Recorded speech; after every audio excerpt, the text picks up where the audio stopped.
Okay, people. Bear with me on this one. This is going to be the least relevant collection to all of your likings and tastings. But fuck it, we've done some books, so we're going to do the rest of the books. And I'm going to, because it's probably not relevant to you, I'm going to try and whiz through them. But these are some of my favourite books. So I'll just give you a little tour. So this is my autism and special needs books, really.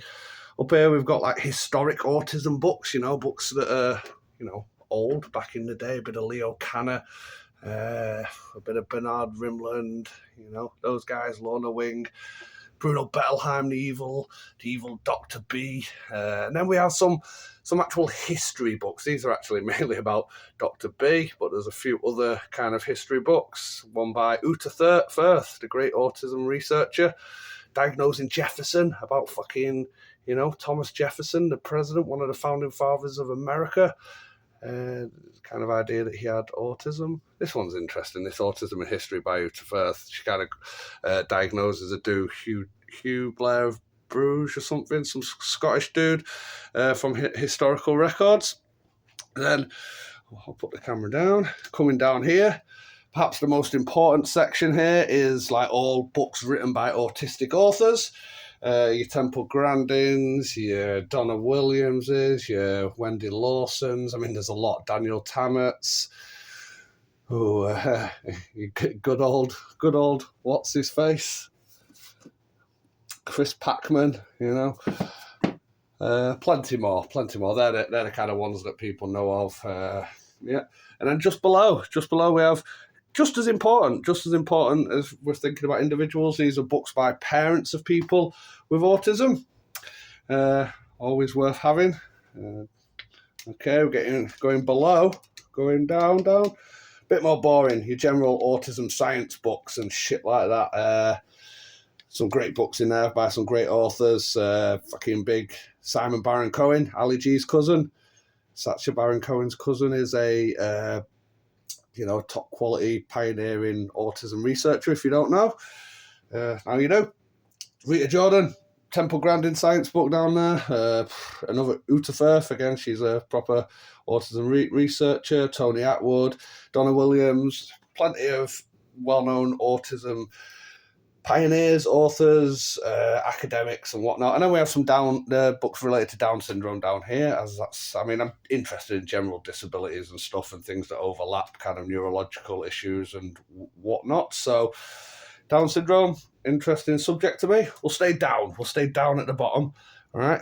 So down there we have probably the second silliest collection in this whole collection, which is my autism film DVDs, because I like to watch the extras. I like to look at the characters and see whether they're just a fucking collective of symptomology or shit like that, or they're actually a good depiction, which is kind of hard because autism can come in fucking various shapes and sizes. So it's like, no matter what they depict, it's like, even if it's all stereotypical, it's like, well, yeah, there probably is somebody like that. So the problem is when you do the stereotypes, it doesn't inform the wider audience about, fucking other types of symptoms and shit like that. So anyway, yeah, just a bit of a ramble. My autism DVD films.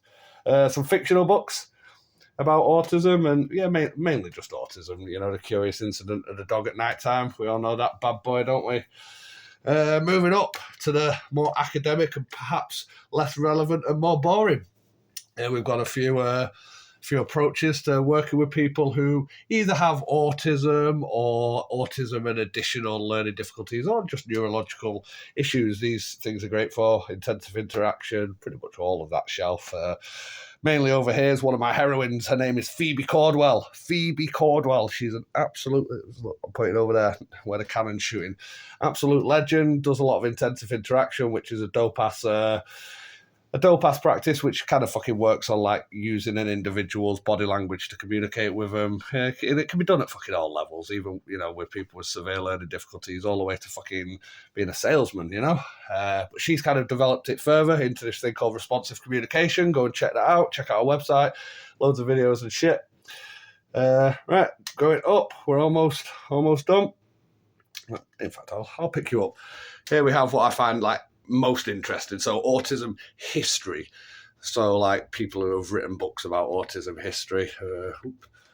Perhaps my favourite is A History of Autism by Adam Feinstein. I spoke to that individual and he was very forthcoming. Let me ask a lot of fucking questions about his book, which is my favourite. I prefer it over the Silberman's Neurotribe, and it's a lot better than In a Different Key by John Dondovan and the other person. Moving on, some notebooks. And again, these are kind of like history, social type of books about autism.